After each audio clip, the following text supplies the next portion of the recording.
ഇന്നിപ്പോൾ ഉഷ്ണതരംഗത്തിനെ കുറിച്ചുള്ള ആശങ്ക കേരളത്തിലുണ്ട്. പ്രത്യേകിച്ച് പാലക്കാട് ഉഷ്ണതരംഗം പ്രഖ്യാപിച്ചു കഴിഞ്ഞു. കൊല്ലത്തും തൃശ്ശൂരിലും ഉഷ്ണതരംഗത്തിൻ്റെ ജാഗ്രതാ മുന്നറിയിപ്പുമുണ്ട്. 41 ഡിഗ്രി സെൽഷ്യസ് കടക്കുമെന്നാണ് നമ്മൾ മനസ്സിലാക്കുന്നത്.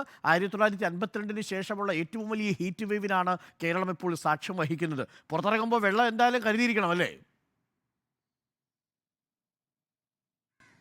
വെള്ളം കുടിച്ചാലും രക്ഷയില്ല അരുൺ. ഇത് നമ്മൾ ഒന്നിക്കിൽ നമ്മൾ രാവിലെ കാലാവസ്ഥ കനത്ത മഴ, അല്ലെങ്കിൽ ഇപ്പോൾ ഉഷ്ണതരംഗം പോലെയുള്ള കനത്ത ചൂട്, ആ രീതിയിലേക്ക് കേരളം ഉൾപ്പെടെ മാറി എന്നുള്ളതാണ്. അരുണെ, ഒരു കാര്യം ശ്രദ്ധിച്ചിരുന്നു. അതായത് വയനാട്, ഇടുക്കി ഈ 2 ജില്ലകൾ ഒഴികെ ബാക്കി എല്ലാ ജില്ലകളിലും യെല്ലോ അലേർട്ട് പ്രഖ്യാപിച്ചിരിക്കുകയാണ്. ആകെ അത്യാവശ്യം തണുപ്പും മരമൊക്കെ ഉള്ള സ്ഥലമാണ് ഈ വയനാടും ഇടുക്കിയും. ആ 2 ജില്ലകളിലൊഴികെ എല്ലാ സ്ഥലത്തും യെല്ലോ അലേർട്ടാണ്.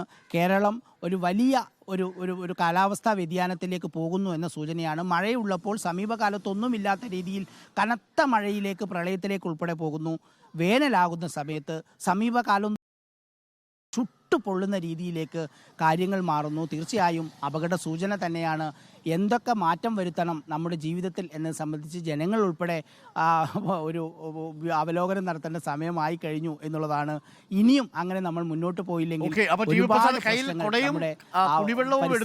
പുറത്തിറങ്ങുമ്പോൾ എന്തായാലും തുടർച്ചയായിട്ട് ഈ ഹീറ്റ് വേവിലൊക്കെ നിൽക്കുന്നവരാണ് നിങ്ങൾ, ഫീൽഡിൽ നിൽക്കുന്ന ജേർണലിസ്റ്റുകൾ. അപ്പോൾ എന്തായാലും പരമാവധി 10 മണി മുതൽ 4 മണി വരെ വെയിൽ കൊള്ളാതിരിക്കാൻ ശ്രദ്ധിക്കുക. ബൈറ്റൊക്കെ എടുക്കുമ്പോൾ കുറച്ച് തണൽ മരങ്ങളുടെ ഇടയിലോ ഇല്ലെങ്കിൽ ഏതെങ്കിലും ഷെയ്ഡുള്ള സ്ഥലത്തോ ഒക്കെ പോയിട്ട് എടുക്കുക. കാരണം ഈ ചൂട് ഒരു ഘട്ടം കഴിഞ്ഞ് കഴിഞ്ഞാൽ നമ്മൾ വല്ലാതെ തളർത്തിക്കളയും. Thank you T V Prasad.